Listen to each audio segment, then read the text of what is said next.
Shalom Bapak Ibu, saudara kasih dalam Tuhan, haleluya. Kita bersyukur hari ini sudah memasuki akhir minggu lagi, 21 Maret 2025. Saya terus berdoa agar saudara-saudara semua ada dalam pemeliharaan Tuhan. Sebelum saudara tidur atau saudara masih melakukan aktivitas yang lain, izinkan saya untuk menemani saudara dalam renungan malam yang saya bagikan setiap hari untuk kita belajar bersama firman Tuhan. Dan kita masih belajar mengenai doa Bapa kami atau the Lord's Prayer. Dan kita sudah masuk kepada bagian yang berikutnya dalam doa Bapa kami itu, yaitu dalam Matius 6 ayat 13a. Dan hari ini renungan malam saya beri judul Doa Lepas dari Pencobaan. Kita baca sama-sama ayat hafalan kita ini. Dan janganlah membawa kami ke dalam pencobaan, tetapi lepaskanlah kami daripada yang jahat. Saudara, ada begitu banyak hal yang saya mau share dalam bagian ini. Namun karena keterbatasan waktu, saya akan coba lakukan dengan cepat dan secara general saja. Ayat ini menjelaskan agar kita berdoa agar kita tidak dibawa ke dalam pencobaan.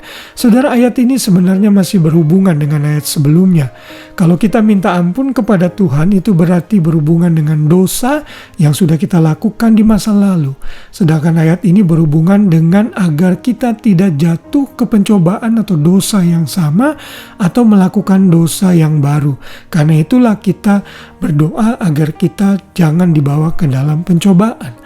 Lalu dalam ayat ini ada kata si jahat. Siapakah si jahat ini? Tentu saja jawabannya adalah si iblis yang sudah jatuh dan mencobai manusia sejak dari Kejadian 3. Dan mengenai kejatuhan iblis ini, kita tahu iblis sudah jatuh dinyatakan di dalam Yesaya 14 dan juga Yeskiel pasal 28. Nanti saudara bisa membaca sendiri di rumah.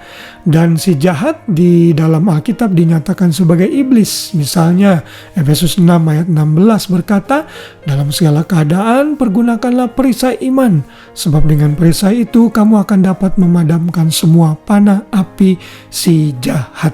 Jadi jelas si jahat ini adalah si iblis. Jadi ayat ini adalah permohonan doa agar kita lepas dari pencobaan yang dilakukan oleh iblis.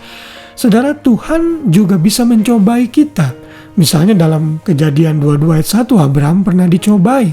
Tetapi pencobaan yang Tuhan berikan adalah seperti ujian atau tes sehingga kita bisa lulus atau naik tingkat seperti saudara waktu sekolah. Tujuannya adalah agar saudara makin kuat di dalam Tuhan. Sekarang Tuhan izinkan penyakit, persoalan datang agar kita tetap bersandar kepada Tuhan dan menguji iman kita. Orang yang tidak taat dan lulus tes, maka itu bukan orang-orang yang sejati di dalam Kristus. Lalu pencobaan yang kedua bisa dilakukan oleh si iblis. Misalnya Matius 4 ayat 1. Kita tahu iblis mencobai Yesus di padang gurun beberapa kali. Kemudian juga pencobaan bisa datang dari diri kita sendiri, yaitu dalam Yakobus 1 ayat 14-15. Tetapi tiap-tiap orang dicobai oleh keinginannya sendiri karena ia diseret dan dipikat olehnya. Apabila keinginan itu dibuahi, ia melahirkan dosa, dan dosa itu sudah matang, ia melahirkan maut. Nah, mengenai pencobaan yang dilakukan oleh diri sendiri ini, iblis juga bisa mengambil alih. Sehingga iblis bisa create surrounding atau hal-hal di sekitar kita, sehingga kita akhirnya mengambil keputusan untuk berdosa. Saat kita berdosa, kita bertanggung jawab sepenuhnya dan ada konsekuensi yang harus kita tanggung.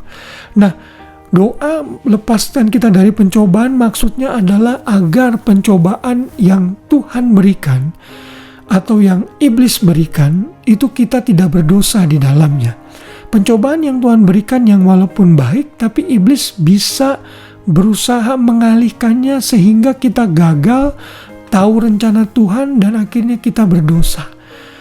Sedangkan percobaan yang diberikan oleh iblis sudah pasti dia mau kita jatuh, tapi saat kita berdoa kita kuat dan kita bisa berkata tidak terhadap dosa. Demikian juga dosa yang disebabkan dari keinginan nafsu diri sendiri bisa kita atasi bila kita berdoa memohon kekuatan dari Tuhan. Semua pencobaan-pencobaan yang kita alami, kalau kita bersandar kepada Tuhan dan setia berdoa dari bagian doa ini, Tuhan akan memberikan kita kekuatan sehingga saat kita dicobai oleh Tuhan, kita tidak menyalahkan Tuhan, kita tidak jatuh dalam dosa. Dan saat iblis mencobai, saat kita dicobai oleh keinginan daging kita, nafsu kita bisa menang atas pencobaan itu sehingga iblis dikalahkan. Karena itulah tidak salah Tuhan Yesus mengajarkan kita berdoa seperti ini, agar kita jangan dibawa ke dalam pencobaan, tetapi kita memohon kepada Tuhan agar kita dilepaskan dari si jahat. Karena iblis itu seperti singa yang mengaum-ngaum, yang berusaha mencari mangsa yang siap untuk ditelannya. Iblis itu sangat licik, sangat lihai.